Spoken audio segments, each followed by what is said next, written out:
தமிழகத்தில் மழை தொடரும் என்றும் சென்னையில் இடியுடன் கூடிய மழையும் இருக்கும் என்றும் சென்னை வானிலை ஆய்வு மையம் அறிவித்துள்ளது.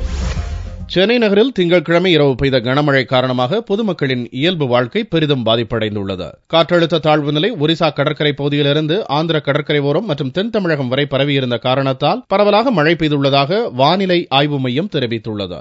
அடுத்த 24 மணி நேரத்தை பொறுத்தவரையில் தமிழகத்தின் ஒரு சில இடங்களில் பரவலாக மழை பெய்யும் என்றும் சென்னை நகரில் மாலை நேரங்களில் இடியுடன் கூடிய மழை இருக்கும் என்றும் சென்னை வானிலை ஆய்வு மைய இயக்குநர் குழந்தைவேலு தெரிவித்தார். அடுத்த 24 மணி நேரத்திற்கு தமிழ்நாட்டில் ஒரு சில இடங்களில் மழை பெய்யும். சென்னையை பொறுத்தவரை வானம் மேகமூட்டத்துடன் காணப்படும். இரவிலோ அல்லது மாலையிலோ மழையோ அல்லது இடியுடன் கூடிய மழையோ பெய்ய வாய்ப்புண்டு.